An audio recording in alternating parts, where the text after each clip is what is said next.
My stepfather always took credit for everything I did. Every time I achieved something, he stepped in and acted like it was all his work. For years, I stayed quiet, letting him take the praise I deserved. But enough was enough.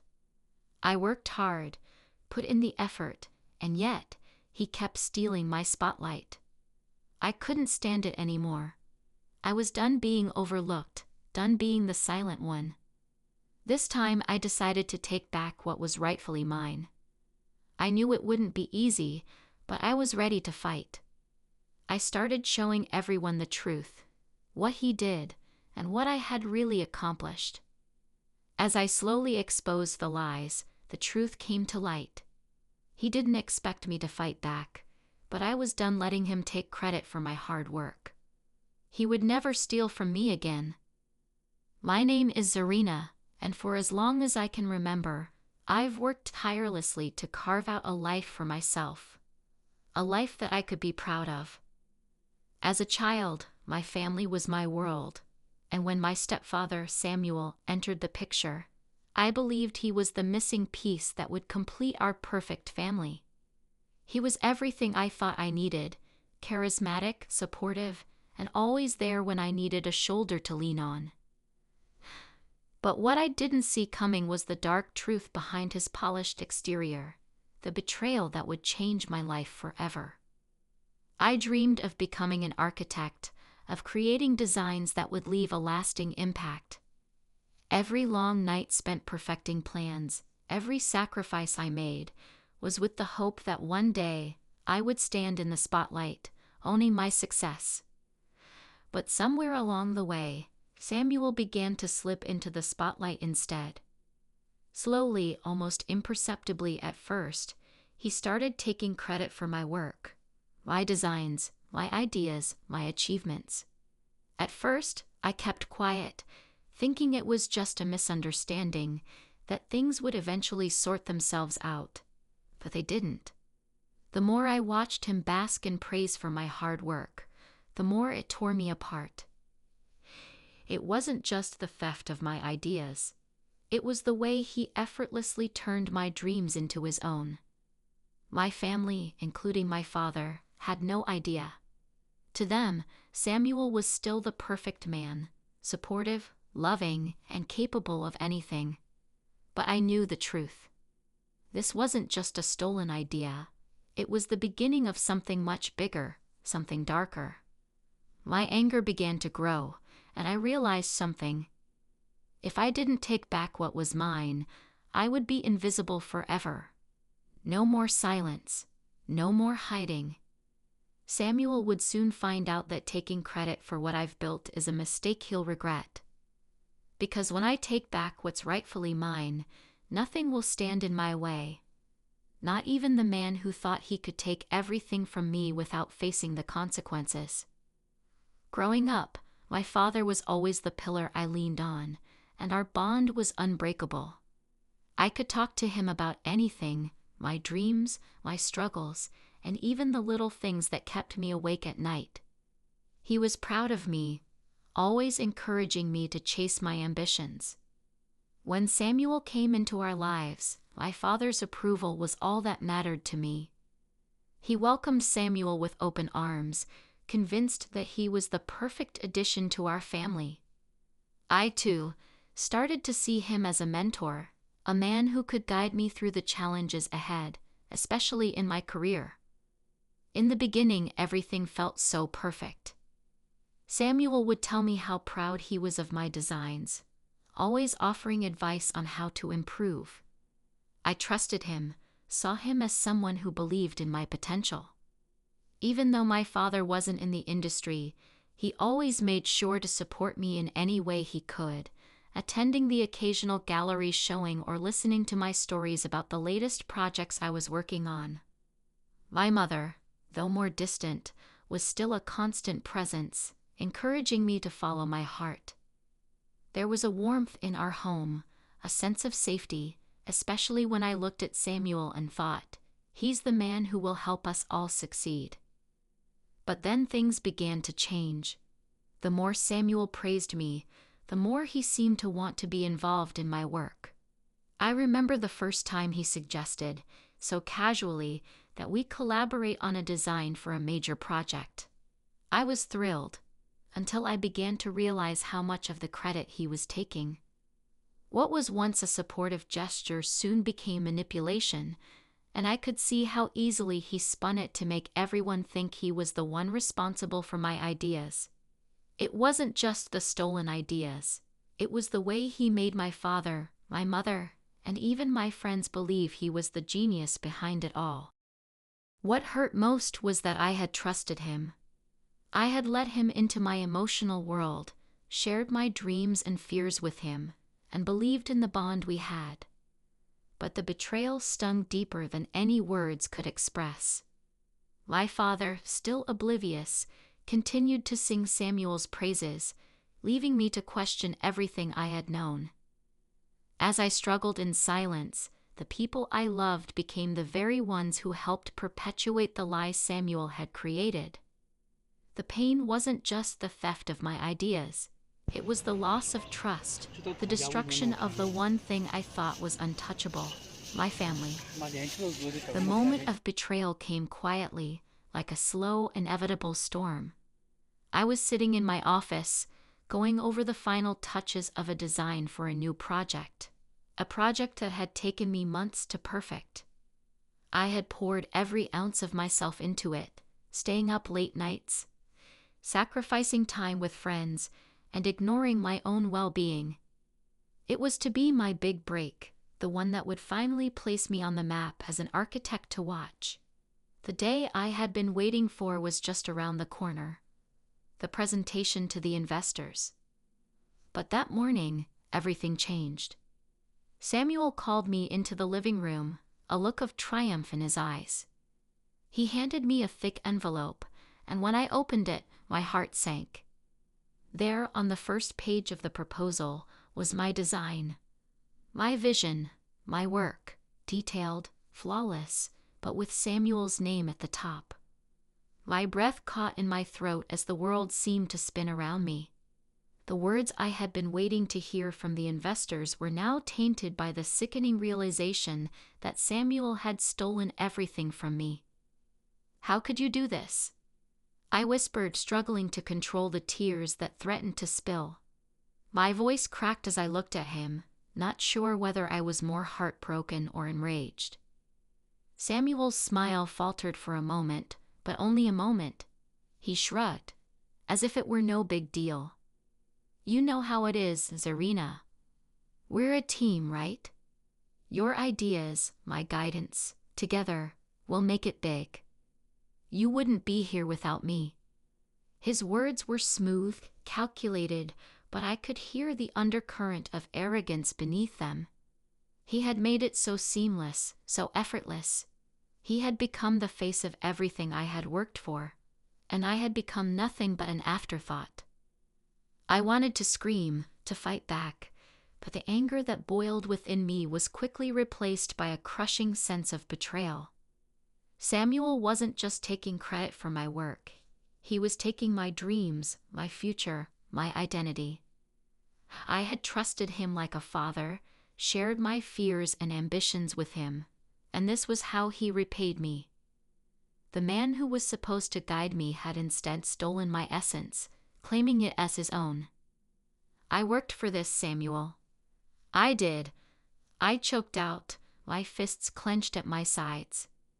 The tears I had fought to hold back finally fell, each drop a painful reminder of the trust I had lost. "You took what was mine. You took my life." But Samuel didn't flinch. His eyes hardened, and for a moment, I saw a glimpse of the true man he was, a man who had never cared about me, but had only used me to climb higher. "You'll thank me later, Zarina," he said coldly. "This is for the best. You're welcome." I couldn't believe what I was hearing. The man I had loved and trusted had used me as a stepping stone, and now he was playing the hero in his own twisted story. The heartbreak was unbearable, but it wasn't just the theft of my work that stung. It was the realization that I had been blind to who he truly was, the man who had made me believe in a lie, in a family that wasn't real. And just like that, everything I thought I knew about love, trust, and family shattered in an instant. The betrayal hit me like a tidal wave. One moment, I had been riding high on the promise of my future, and the next, I was drowning in confusion and heartbreak. As the reality of what Samuel had done settled in, I felt a knot tighten in my chest, choking the air from my lungs. My hands trembled uncontrollably as I stared at the proposal with Samuel's name on it, but it wasn't the words on the page that haunted me. It was the image of Samuel's smug expression, the way he had betrayed not just my work, but my trust, my very soul. The hurt was suffocating, and I couldn't escape it. I spent days in a haze, unable to focus on anything. I would go to work, but it felt like I was moving through a fog, like everything around me was unreal. The world had suddenly lost its color, and I felt numb. I tried to talk to my father, to make him understand what Samuel had done. But when I finally spoke, my words came out strangled, choked with emotion. The moment I told him, I could see it in his eyes, the disbelief, the confusion. Samuel would never do something like that, he had said, his voice tinged with a mixture of denial and disappointment. It stung more than I cared to admit. It was as if he was choosing Samuel over me, unable to see the man I had come to know. The isolation I felt was suffocating. I couldn't turn to anyone.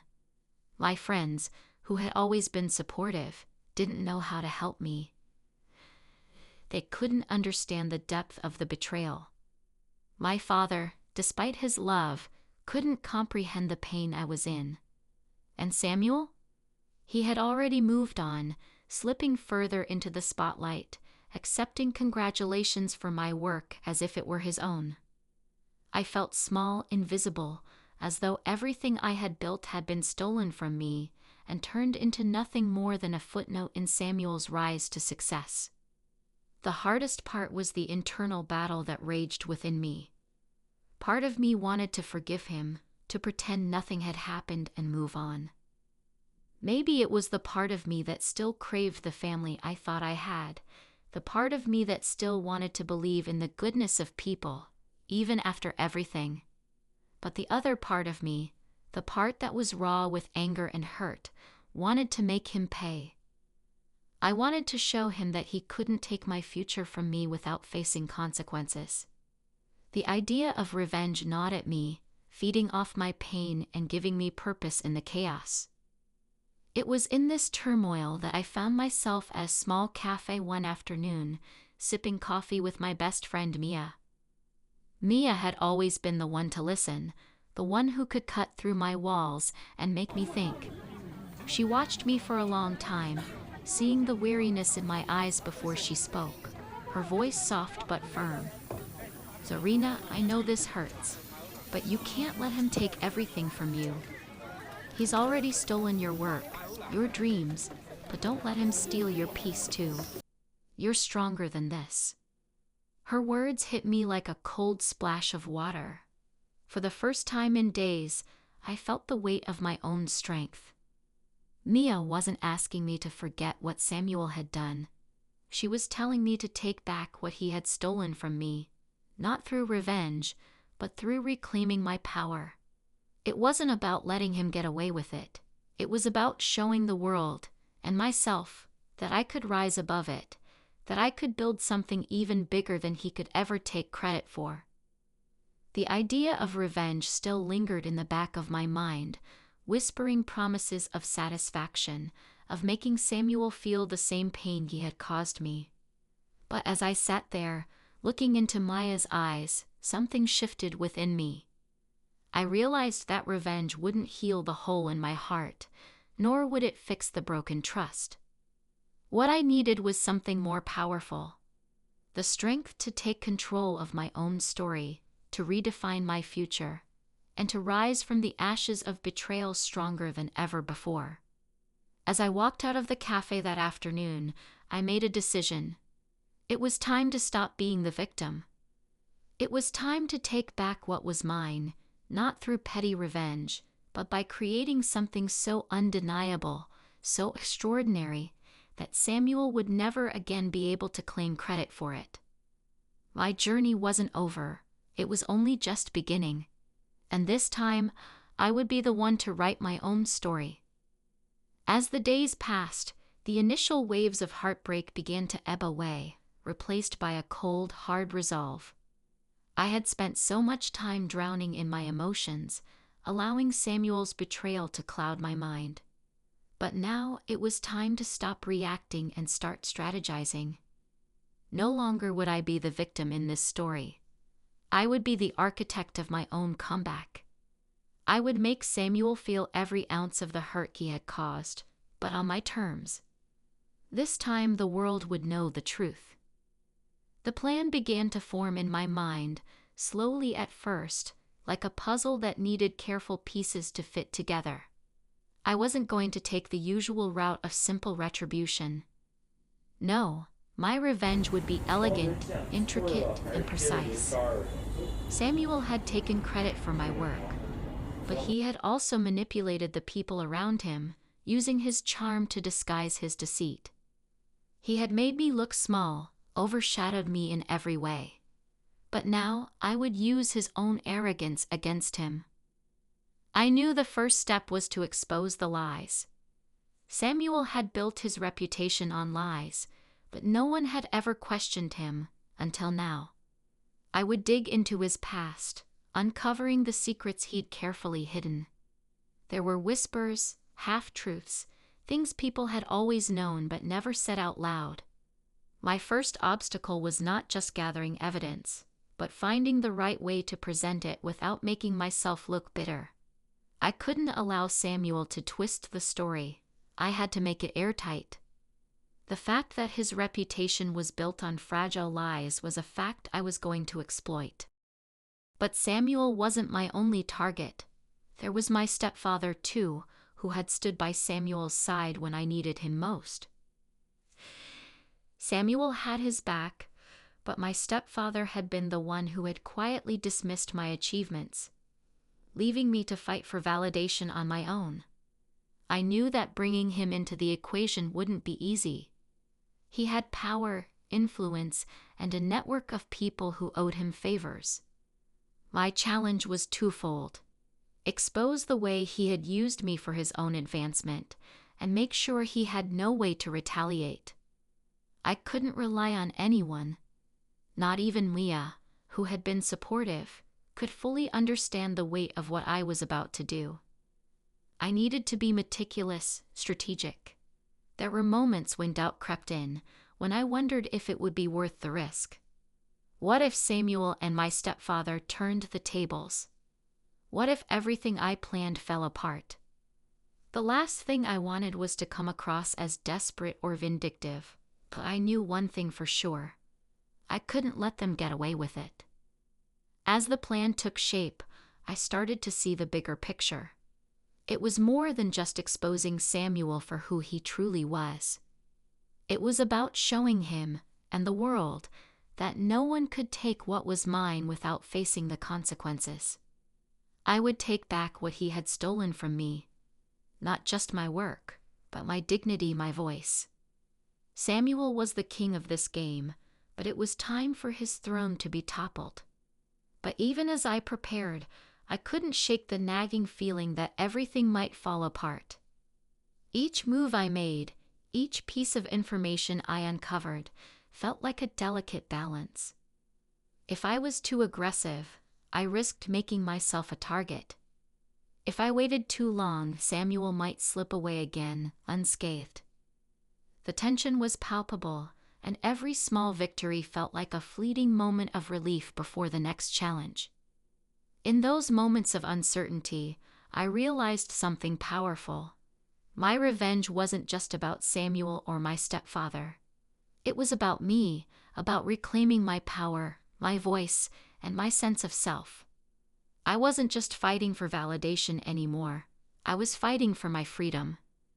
My revenge would be my ultimate redemption, a way to prove that no one, not even the people closest to me, could ever take away what was truly mine. The first step was always the hardest, but once I made it, there was no turning back.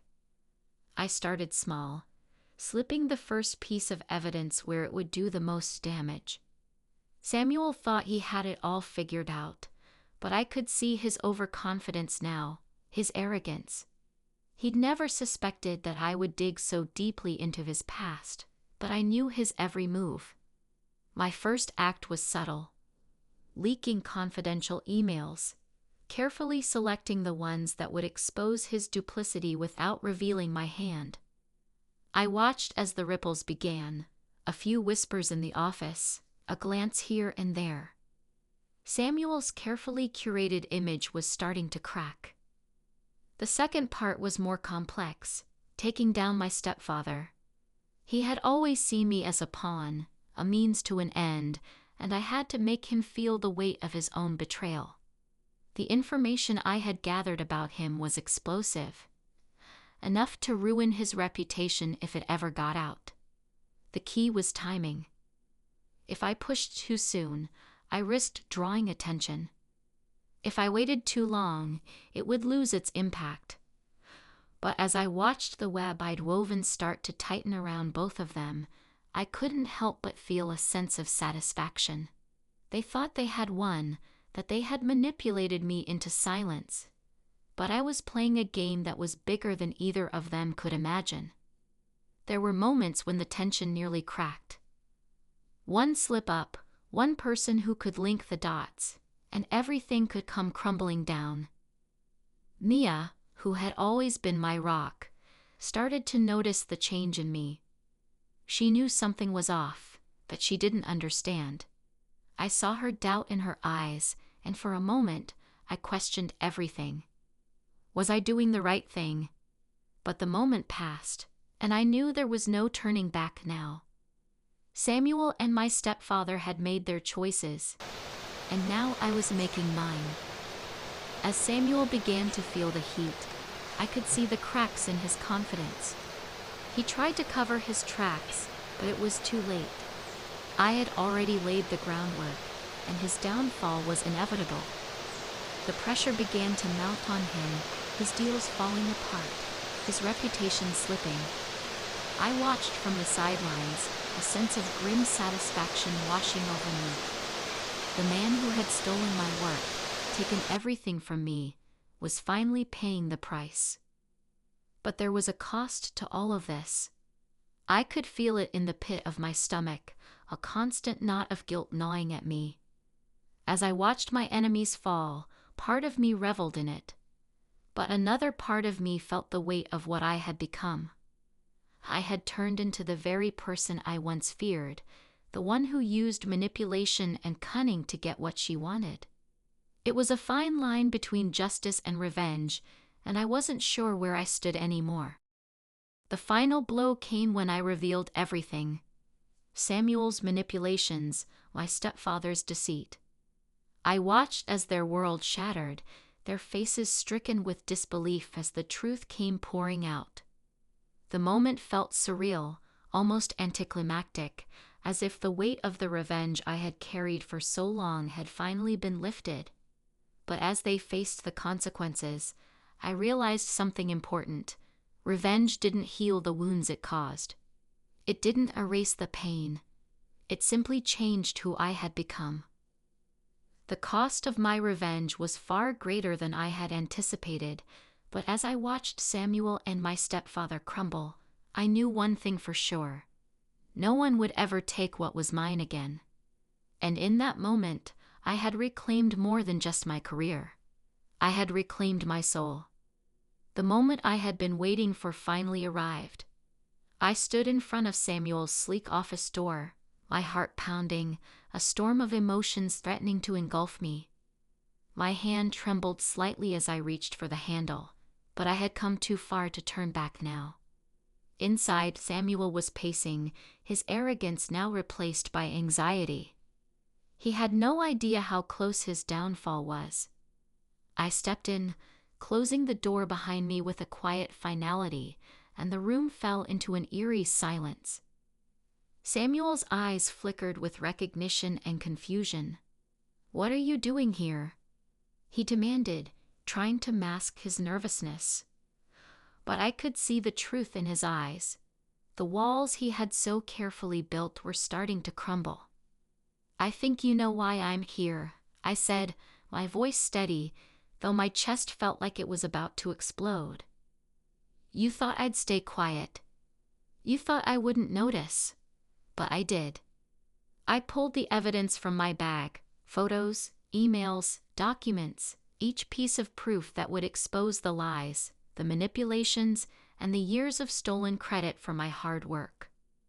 His face turned pale as he took in the weight of the evidence, his mouth opening and closing as if searching for words. But there were none left. He was cornered, and we both knew it. He had no choice but to face the truth now. "You've ruined everything," he whispered, his voice shaking with a mixture of anger and fear. The tension between us was palpable, as if the air itself was holding its breath. But the stakes were higher than just exposing his lies. This was more than a battle of careers. It was personal. It was my life, my identity, my future that he had stolen. And now, I had the power to take it all back. I took a step closer to him, my eyes cold, unwavering. "You took everything from me, Samuel. My work, my achievements, and my trust. Now it's time for you to lose everything too." A sick smile twisted his lips. "And what? You think this will make you feel better? You're not the victim here, Zarina. You're just as ruthless as I am."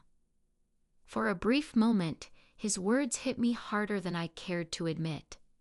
He was right about one thing: I had changed. This path I had chosen was darker than I had anticipated. But it wasn't too late. I could still walk away, let him face the consequences, and end this without destroying everything in my path. My hand tightened around the evidence in my bag. Mercy could still be an option.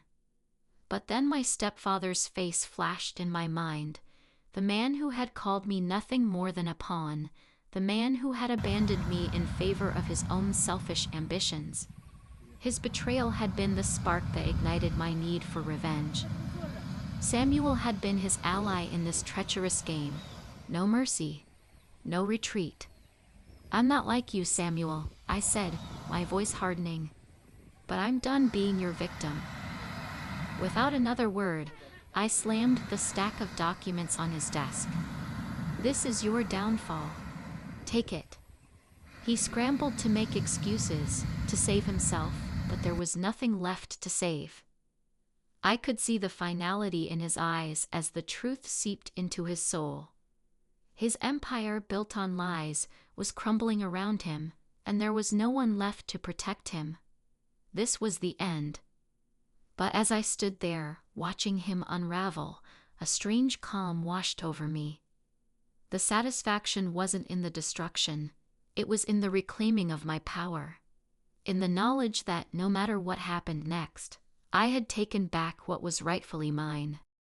The months that followed the confrontation with Samuel felt like a blur, an intense whirlwind of emotions, legal battles, and the relentless pursuit of my freedom. In the end, everything that had been taken from me was returned, piece by piece. Samuel's empire crumbled, his reputation shattered, and he was left to face the consequences of his own actions. The satisfaction that I had once expected didn't come as easily as I had imagined. Instead, there was a quiet, unsettling sense of emptiness that followed. I had won, yes, but at what cost? In the chaos of my revenge, I had lost parts of myself, my innocence, my trust, and my belief that justice would always prevail without the need for such dark measures. For a long time, I found myself wrestling with these emotions. Was I proud of what I had done? Or was I a victim of my own desire for retribution? The truth was somewhere in between. But through it all, I had learned something profound. Revenge, while sweet in its moment, does not fill the void it promises. The void was only filled when I finally looked within myself, when I acknowledged that my worth had never been tied to the validation of others, especially Samuel. I was stronger than I had realized, stronger than the lies and manipulations that had tried to define me. I made a choice that day, a choice that would define my future. I left the corporate world behind, not out of fear or defeat, but because I understood that my true power lay in creating something of my own. Something that no one could steal, no one could take credit for. I started my own company, built on trust, innovation, and the unwavering belief that I could achieve success without resorting to the tactics that had once defined me. As the years passed, the pain of betrayal slowly faded, replaced by a sense of peace that came from knowing I had reclaimed my life. Not through revenge, but through the strength to move forward, to build, and to empower others who had faced the same struggles. My journey had taught me that justice didn't always come from making others pay. Sometimes the greatest justice was found in taking control of your own narrative, in choosing to rise above the darkness and step into the light. Looking back, I realized that revenge hadn't changed Samuel or his wrongdoings. It had changed me. I was no longer the person who would let betrayal define her. I was the woman who would rise, no matter how many times the world tried to bring me down. And that, I knew, was the true victory. The story of my revenge had come to an end, but the story of my transformation was just beginning.